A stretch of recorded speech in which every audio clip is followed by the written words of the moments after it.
Halo semuanya, selamat datang lagi di sesi bedah fakta kita. Hari ini kita bakal ngebahas topik yang benar-benar memukau, luar biasa, tapi ya lumayan bikin merinding juga sih, lautan yang nggak kenal ampun.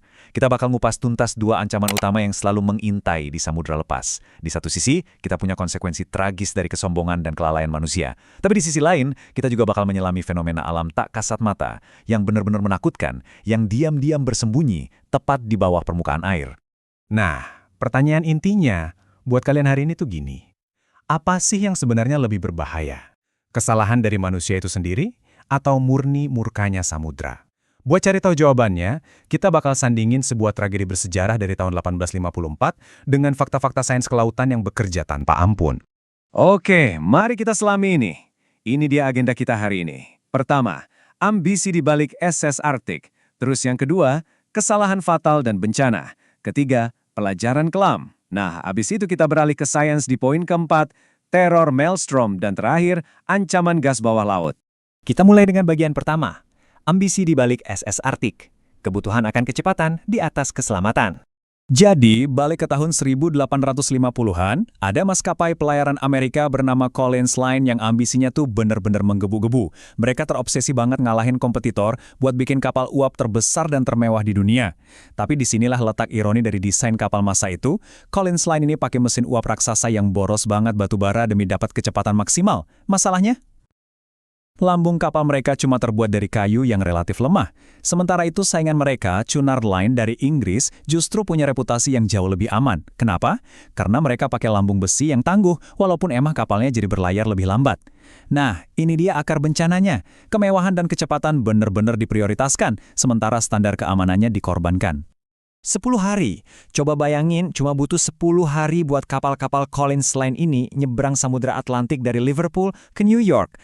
Buat ukuran sekarang emang kedengarannya lama, tapi di masa itu, pas kapal lain butuh waktu berminggu-minggu, ini tuh bener-bener keajaiban mutlak. Kesuksesan instan inilah yang sayangnya bikin maskapai dan para krunya jadi kelewat percaya diri. Masuk ke bagian kedua, kesalahan fatal dan bencana. Tragedi 27 September 1854. Bencana ini tuh nggak terjadi begitu aja. Selama 4 tahun sebelumnya, kapal ini terus-terusan mecahin rekor yang bikin krunya ngerasa di atas angin banget. Terus, pas lagi di posisi sekitar 80 km dari Newfoundland, mereka nekat melaju kencang nembus kabut tebal. Bam! Di titik itulah benturan terjadi. Mereka nabrak sebuah kapal penangkap ikan yang ukurannya jauh lebih kecil, namanya SS Vesta.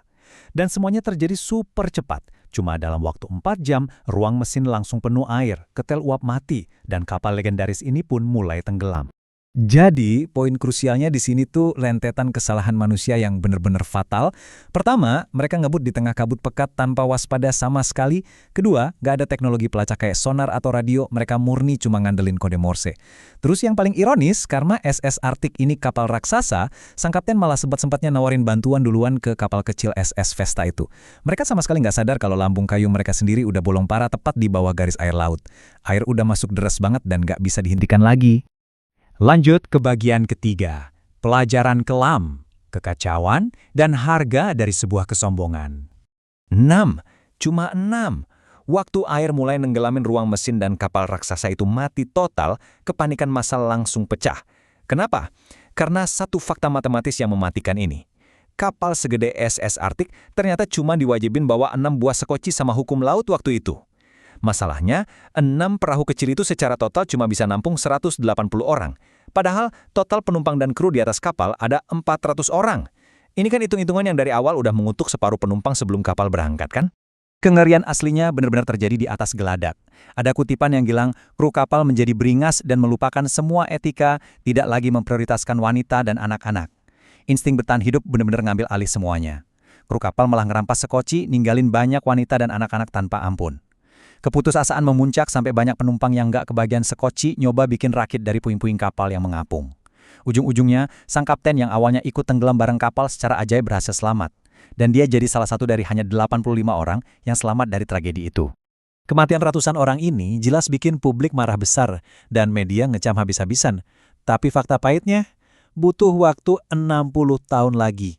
Iya, 60 tahun dan satu bencana supermasif lainnya, yaitu tenggelamnya Titanic, baru deh hukum maritim akhirnya benar-benar mewajibkan setiap kapal buat sedia sekoci penyelamat yang cukup buat semua orang di atas kapal. Mari kita beralih ke bagian keempat, teror Maelstrom, tangan alam yang tak kasat mata. Oke, mari kita lihat bagaimana ini semua saling berkaitan. Kalau tadi kita bahas kelalaian manusia yang ngancurin kapal, sekarang kita beralih ke kekuatan murni samudra, di mana alam sama sekali nggak butuh kesalahan manusia buat bikin kehancuran. Nah, Maelstrom ini apa sih? Ini bukan pusaran air biasa kayak yang kalian lihat di selokan ya. Ini tuh pusaran masif dan super intens yang terbentuk waktu dua arus berlawanan bertabrakan. Kekuatannya luar biasa ngeri, bisa dibilang kayak lubang hitam bawah laut. Bahkan bangsa Viking yang terkenal tangguh itu aja ketakutan banget kalau harus ketemu Maelstrom, karena pusaran ini bisa dengan gampang muter dan nelan armada kapal mereka bulat-bulat. 150 km. Coba bayangin, itu loh diameter luar biasa yang bisa dicapai sama pusaran raksasa ini di lautan lepas. Dengan ukuran semasif ini, Maelstrom berubah jadi jebakan yang benar-benar mematikan. Saking besarnya, sebuah kapal pesiar modern bisa aja berlayar masuk tanpa sadar kalau mereka udah ngelewatin tepi pusarannya. Dan tiba-tiba aja, mereka bakal dihantam gelombang super kuat dan langsung ditarik sama kekuatan raksasa ke dalam pusaran yang gelap. Gak ada ampun sama sekali. Dan akhirnya bagian kelima, ancaman gas bawah laut, sang pembunuh senyap di samudra. Ternyata, pusaran air bukan satu-satunya ancaman mengerikan yang disembunyiin laut. Coba kita bedah sains di balik pembunuh senyap yang satu ini. Langkah pertama, gunung berapi di dasar laut dalam, tiba-tiba erupsi tanpa kelihatan dari permukaan dan ngelepasin volume gelembung gas yang masih banget. Di langkah kedua, miliaran gelembung ini naik dengan cepat, dan pas nyampur sama air, mereka secara drastis nurunin kepadatan atau densitas air laut di area itu. Terus masuk ke langkah ketiga, karena airnya tiba-tiba kehilangan kepadatan, kapal seberat dan sebesar apapun bakal langsung kehilangan daya apungnya detik itu juga. Hasilnya di langkah keempat, kapalnya langsung jatuh terprosok, ketarik lurus ke dasar laut kayak batu, tanpa ninggalin jejak sedikit pun di permukaan. Hal yang paling menakutkan dari fenomena gelembung gas vulkanik ini adalah sifatnya yang nyaris gak kelihatan sama sekali. Lautan tuh bener-bener gak ngasih peringatan visual apa-apa di permukaannya.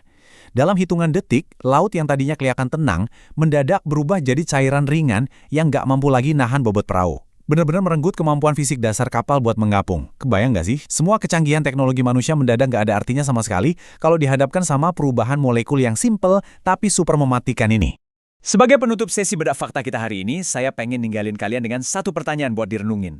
Dari kesombongan manusia yang nutup mata soal keselamatan di masa lalu, sampai pusaran raksasa dan gas mematikan yang gak kelihatan dari dasar lautan tadi, bisakah umat manusia suatu saat nanti benar-benar menaklukkan samudra yang gak kenal ampun ini?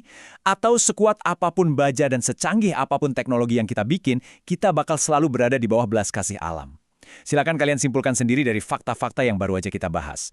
Makasih banyak udah ngulik bareng saya hari ini. Tetap jaga rasa penasaran kalian dan sampai jumpa di analisis menakjubkan berikutnya.